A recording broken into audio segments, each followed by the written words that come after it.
என் பொண்ணு படித்து பச்சைங்களை கையெழுத்து போட்டு நான் சம்பளம் வாங்குறேம்மான்னு சொல்லி என் பிள்ளை சொல்லுச்சு. அப்போவே என் பொண்ணை இது மாதிரி அவளை படிக்க விடக்கூடாது, அவளை திட்டம் போட்டு அவளை சாய்க்கணும்னு சொல்லி செஞ்சு என் பிள்ளையோட பொருளெல்லாம் எடுத்து கொண்டிருச்சு. என் பிள்ளைக்கு பாருங்க சங்கிலில் கட்டி போட்டு பாருங்க.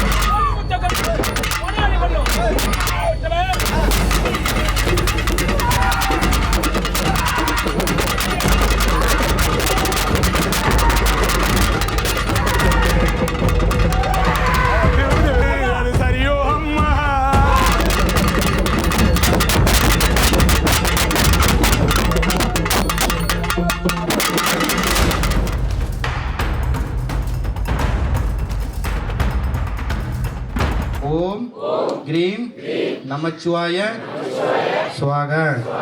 ஓம் கிரீம் நமச்சிவாய ஸ்வாக. இந்த மந்திரம் வந்து நீங்கள் வீட்டில் போய் கூட சொல்லி பாருங்க. இது உண்மையிலேயே நல்லா இருக்கும். தினமும் ஒரு 108 முறை இந்த மந்திரத்தை சொல்லுங்க. கணபதி மந்திரத்தை ஓம் கணபதி வசி வசி சுவாகன்னு சொல்லிட்டு ஓம் கிரீம் நமச்சிவாய சுவாக. இந்த 2 மந்திரங்கள் யார் வீட்டில் சொல்றீங்களோ நிச்சயமாக குல தெய்வம் எல்லாமே வந்துடும். எல்லா தெய்வங்களுடைய ஆசை கிடைக்கும். உடம்பு ஆரோக்கியமாக இருக்கும். உடம்புல இருக்க கெட்ட இதெல்லாம் வெளியே வந்துடும் இந்த மந்திரத்தை சொல்லும் போதே. அடுத்து உங்களே இந்த மந்திரம் விடாது. மந்திரம் நம்மளை இழுக்கும், அப்படியே நம்மளை வந்து வசீகரிக்கும். அதே மந்திரம் சொல்லும் போது நம்ம வாழ்க்கையில் ஒன்று அதிசயங்கள் நடக்க ஆரம்பிச்சிடும். அதனால் மந்திரங்கள் அவ்வளோ சக்தி வாய்ந்த மந்திரம். அதை நீங்கள் சொல்லி பாருங்கள், வாழ்க்கையில் நிச்சயமாக நல்ல ஒரு பலன் கிடைக்கும். லட்சக்கணக்கில் அழிச்சிட்டேன். தாலியை கூட வச்சு ஒருத்தனுக்கு கொடுத்து என் புருஷனை காப்பாற்றுறதுக்கு அவ்வளோ போராடினேன். பட் அது நடக்கலை. ஆனால் ஐயாவை தேடி வந்து இன்றைக்கி 3 மாதம் ஆகுது. நான் வந்து நல்லா வரேன், சந்தோஷமாக இருக்கிறேன். வீட்டில் எது இருந்தாலும் நினைக்கிறேன், எனக்கு பரவாயில்ல. இப்போ நான் நடந்து வந்து ரொம்ப நல்லா இருக்கிறேன். 198% என் உடம்பு பரவாயில்ல. ஆனால் அதுக்கு முன்னால் என் உயிர் போய் இருக்கமோ என்னவோ எனக்கு தெரியாது. ஐயா அவரை நமஸ்காரம் பண்ணி போய் அந்த விபூதி கொடுத்தாரு. அதே மாதிரி கொஞ்சம் முடியாத எல்லாம் தேய்ச்சிக்கின்னு சாப்பிட்டுக்கின்னு இருந்தேன். இன்றைக்கி நான் நல்லா இருக்கிறேன். ஐயா காரணம். அவங்க குடும்பம் வாழ்க வளமுடன். எங்கப்போ 10,000 கொடு, 50,000 கொடு, 30,000 கொடு, அவன் செய்வேனே இவன் செய்வேனே. இப்போ பாருங்க 5 பைசா இல்லாத வந்துட்டு போகிறோமா, அவ்வளோ சந்தோஷம்.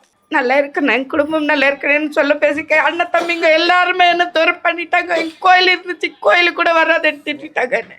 இங்கே வந்து நம்ம இருக்கிறோம்மா, ஏதோ ஒரு காட்சி கொடுத்து நம்ம அனுப்பி வச்சா அங்கெல்லாமா கேட்டுன்னு இந்த எங்கேம்மா எனக்கு வெளிக்காட்டு கூட கேட்டேன். ஆனால் எங்கே போனாலும் வெளிக்காட்டு கொடுக்கல. இங்கே வந்தோம், நல்லா இருக்கணும். இந்த என் மனசுக்கு இங்கே நல்லா இருக்குன்னுட்டு இதாக இருக்குது. எனக்கு அந்த அம்மா கொடுத்துட்டா எனக்கு மனசு இங்கே வந்தால் நல்லா இருக்குன்ட்டு என் நம்பிக்கை வச்சுக்கினே இங்கே வந்திருக்கிறேன். அதே மாதிரி எல்லாருக்கும் நல்லதாகணும், 10 பேர் நல்லா இருக்கணும். எனக்கு துக்கம் தான் அதிகமாக வருது, சொல்ல முடியல. நல்லா சொல்லுமா, பரவாயில்ல. நல்லது. எங்கள் வீட்டுக்காருக்கு உடம்பு சரியில்லாத இருந்திருந்தாப்புலேருந்து மாரடைப்பு, மூச்சு விட முடியாத திணறுவார். நைட்டு 11:30 மணி ஆனால் 11:30 மணிலேருந்து 12:30 மணிக்குள்ளே தான் வரும். வாமிட்டு பேதி ரொம்ப ஆகும், மூச்சு விட முடியாத படுத்துருவார் சுஸ்தாயி. யாரும் ஜதியில் இருக்க மாட்டாங்க. கஷ்டப்பட்டு ஆஸ்பத்திரிக்கு எடுத்துன்னு போவேன். அவங்க போய் பார்த்தா செக் பண்ணேன், எல்லாம் நார்மலாக இருக்குதுன்னு சொல்லுவாங்க. நான் என்ன செய்கிறதுன்னு தெரியல. அப்போ தான் நான் யோசனை பண்ணேன். நான் எதிர்ச்சியாக ஃபோனில் பார்த்தேன். நான் பார்த்தப்போ யூடியூப்பில் பார்த்தேன் நான் சாமியை. அவங்க சொன்னதெல்லாம் நான் பார்த்தேன். அவங்க சொன்ன மாதிரிலாம் நான் செக் பண்ணி பார்த்தேன். வேப்பலையில் யாரையும் நம்பாதீங்க, வேப்பலையில் வந்து ரெட்டையாக வந்தால் போங்க, ஒத்தையாக வந்தால் போகாதுன்னு அவங்க எல்லாம் சொன்னாங்க. அவங்க என்னென்ன சொன்னாங்களோ அதெல்லாம் நான் செக் பண்ணி பார்த்தேன். செக் பண்ணி பார்த்துட்டு எனக்கு ஒரு நம்பிக்கை வந்துச்சு. சரி, நான் அங்கே போனாக்கா எனக்கு சரியாகன்ற ஒரு நம்பிக்கையில் நான் இங்கே வந்தேன். அவர் தேடி வந்து போன பின்னாடி எனக்கு கொஞ்சம் பரவாயில்ல. எங்கள் வீட்டுக்காரருக்கு திரும்பி அந்த மாதிரி ஆகலை. பரவாயில்லன்னு தோணுது. எனக்கு இன்னும் கொஞ்சம் நல்லா ஆகணும். எனக்கு சந்தோஷமாக இருக்குது இங்கே போன பின்னாடி. ஐயா சொல்கிற ஒவ்வொரு மொழியும் ஒரு பொன்மொழி. ஒவ்வொன்றுமே வந்து அத்தனையும் சித்திரமாக இருக்கும். அதை பின்பற்றணும். நம்ம அந்த பின்பற்றினா நல்ல நம்ம பலன் அடையலாம். நல்லா இருக்கு சாமி. நல்லா இருக்கு சாமி. நல்லாது சரி. என்ன நல்லா ஆக்கி கொடுங்க சாமி. நல்லா ஆக்கி கொடு சாமி. எனக்கு பேச்சு வர மாட்டேங்குது. பேச்சு வரல சாமி. எனக்கு நல்லா இருக்கணும், நல்லா பேசணும். எனக்கு நல்லா இருந்தால் நல்ல புத்தியை கொடுத்து எனக்கு ஆசீர்வாதம் கொடுத்து. நான் திருச்சி திருவரம்பூர்லேருந்து வந்திருக்கிறேன். என் பொண்ணு 9th படித்தா. அப்போவே என் பொண்ணை இது மாதிரி அவளை படிக்க விடக்கூடாது, அவளை திட்டம் போட்டு அவளை சாய்க்கணும்னு சொல்லி செஞ்சு என் பிள்ளையோட பொருளெல்லாம் எடுத்து கொண்டேச்சு. என் பிள்ளைய 2004 9th படித்தா. அன்னைக்கு கராத்தா போனால் ஹிந்தி எல்லாத்துலேயும் சர்டிஃபிகேட் வாங்கி வச்சுருக்கிறா. என் பொண்ணு படித்து பச்சைங்களை கையெழுத்து போட்டு நான் சம்பளம் வாங்குறேம்மான்னு சொல்லி என் பிள்ளை சொல்லுச்சு. அப்படி இவளை படிக்க விடக்கூடாது, இவளை பள்ளிக்கூடத்து வாசப்படி ஏற விடக்கூடாதுன்னு சொல்லி என் பிள்ளை எல்லாமே பண்ணினாங்க. பட்ட அவமானம், அடி உத எல்லாமே என் பிள்ளைக்கு அவ்வளவு அவமானம். என் பிள்ளை இந்த பாருங்கள் சங்கிலில் கட்டி போட்டு பாருங்கள். எங்கே போகாத கோயில் இல்லை, போகாத தர்கா இல்லை, போகாத சர்ச் இல்லை, போகாத கோயில் எங்கே கேரளாவில் இருந்து எந்த கடல் தான் தாண்ட 4 பக்கட்டும் எல்லா கோயிலும் போயிட்டு வந்துட்டேன். நான் இந்த யூடியூப்பை நைட்டெல்லாம் தூங்க மாட்டேன். இந்த யூடியூப்பை தான் மெயினாக பார்ப்பேன். அப்போ பார்க்கையில் எல்லா சாமியும் வர்றாங்க. ஆனால் இவர் இதை ஒரு 7-8 இது போட்டு பார்த்தேன். அப்புறம் எனக்கு மனசுக்கு நல்லா வந்துச்சு. இந்த அப்புறம் நேராக சாமிக்கிட்டே ஒரு நாள் பேசி நீங்கள் வாங்கம்மா அப்படின்னு சொல்லி சொன்னாங்க. இங்கே வந்ததுக்கப்புறம் இந்த இடத்துக்கு வந்ததுக்கப்புறம் எனக்கு அவ்வளோ ஒரு சந்தோஷமாக இருக்குது. இன்றைக்கி 11 நாளாக வந்து அம்மாள்கிட்ட தான் நான் படுக்க போட்டுக்கிறேன். அங்கே ரூம்லலாம் போய் படுக்கிறதே இல்லை, இங்கன தான் படுத்துருக்குறேன். என் பொண்ணு இங்கே வந்ததுக்கப்புறம் நல்லா இருக்கிறா, நல்லா கொஞ்சம் பேசுகிறா. இன்னும் கொஞ்சம் நல்லா இப்போ வரணும், பேசணும். அப்போ நல்லா இந்த இடத்துல இருந்து போகணும், நான் ஒரு பேர் வாங்கணும், இந்த இடத்துல இன்னும் நான் நல்லா பேசணும், என் பொண்ணு நல்லா பேசணும். ஏன்னா அவ்வளவு அவமானம், அவ்வளோ சித்திரவதை, அடி உத அடி. இங்கே 2 வாட்டி இங்கே தையல், இந்த பாருங்க இதெல்லாம் தையல், முன்னாடி பிளேட்டில் கிழிச்சு விட்டது எல்லாமே அடி, எல்லாமே உத. அவ்வளோ என் பிள்ளைக்கு இவ்வளோ துரோகம் செஞ்சுட்டாங்க.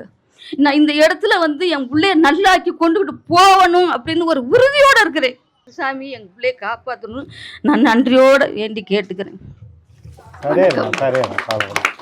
எங்கள் தங்கச்சி முஸ்லீம் ஆயிட்டாங்க, அவன் எதுக்குமே வரமாட்டான். என்னவோ சும்மா ஏதோ பசங்க கூட சேர்ந்து ஏதோ திட்டு வேலை பண்ணிட்டான். ஓட்ட ரசிக்கிறதுக்கு அக்கா கூட ஓடிட்டு எங்கேயோ கோயில் படம் ஓடி அனுப்பி வச்சாங்க. சும்மா இட்டு நாங்கள் உட்கார வச்சாங்க. 10 நிமிஷத்தில் அவன் மேலே ஏதோ காற்று விட்டு வந்துருச்சு, வெளியே வந்துடுச்சு. 10 நிமிஷம் ஓமத்தில் உக்காந்தான். அந்த ஓமத்துலேருந்து இப்போ சொல்கிறான் அவன், நான் எல்லாம் ஓட்டிட்டு தான்மா வீட்டுக்கு வருவேன், நான் அது மட்டும் வரமாட்டேம்மா, நான் போயிடுச்சுமா உடம்புலேருந்துன்றான். வேறு எந்தாவது மந்திரவாதிங்க மாதிரி சொல்லி கொடுத்துருவாரு. எங்கன்னா பார்த்தீங்களா தனித்தனியாக ரூமில் கூப்பிட்டு அவங்களுக்கு என்னவோ அதை பிரச்சனையை சால்வ் பண்ணி துட்டை வாங்கின்னு அனுப்பிடுவாங்க. இங்கே வர்றதுக்கு என்ன நமக்கு என்ன செலவு பண்ணிக்கிட்டு வரோம், அவ்வளோதான். பஸ் ஆச்சு, ஏதோ ஒரு வண்டி சாச்சு, அதுதான். வேறு என்ன செலவு பண்ணுறோம் சொல்லுங்கள். இவர் செய்து கொடுக்கறதுக்கு எவ்வளோ லட்சமாக கொடுக்கலாம் காத்துக்கிட்டு இருக்காங்க. இவர் அது மாதிரிலாம் போகவே மாட்டார். நான் உண்மையாக வரீங்களா, உண்மையாக நன்னதுக்கு மட்டும்தான் செய்து கொடுப்பார். என்ன மாதிரி பழக்கமான ஆளாக இருந்தாலும் சரி, எதுவாக இருந்தாலும் சரி, எந்த இதுவுமே செய்து கொடுக்கவே மாட்டார். அதனால் நல்லா இருக்கணும்னு வாங்க, நீங்களும் போய் 4 பேருக்கு சொல்லுங்கள். ஏதாவது பிரச்சனைனாக்கா அதுபோல் இங்கே அனுப்பி விடுங்க, நல்லா இருப்பாங்க, அவங்களும் நல்லா இருப்பாங்க.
அந்த மலையனூர் அங்காளி, அங்காள பரமேஸ்வரி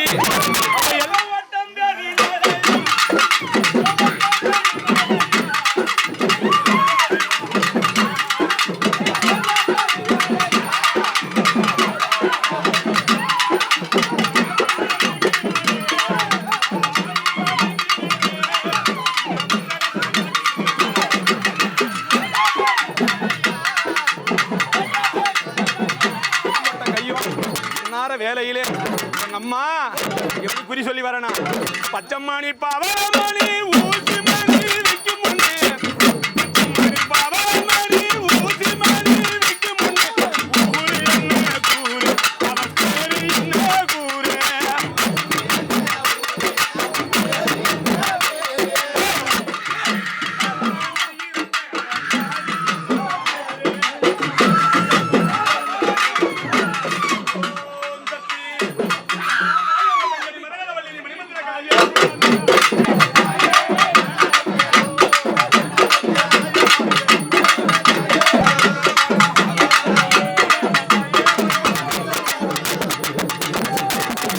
ஆனந்தமா சந்தோஷமா மலையேறுங்க.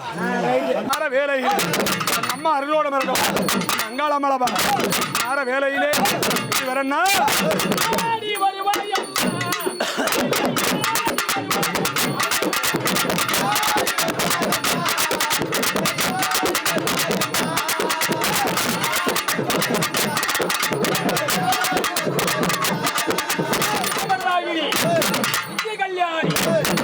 கல்யாணி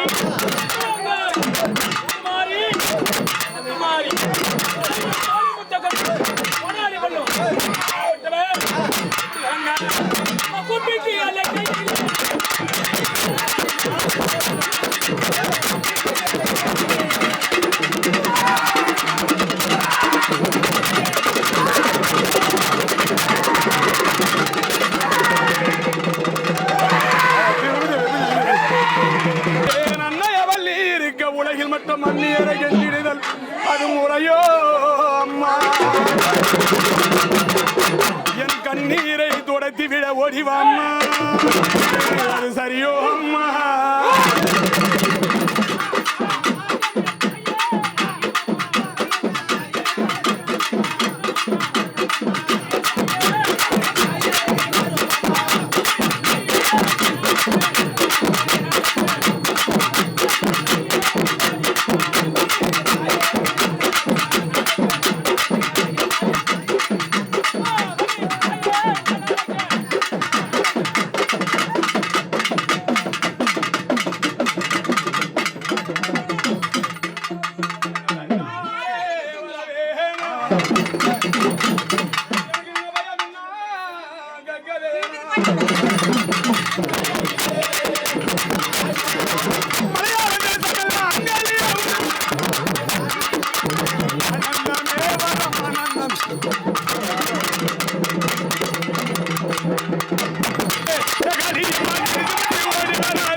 ஆடாத பேய்களையும் எங்கம்மா காரியம்மா ஆடி வைக்கும்.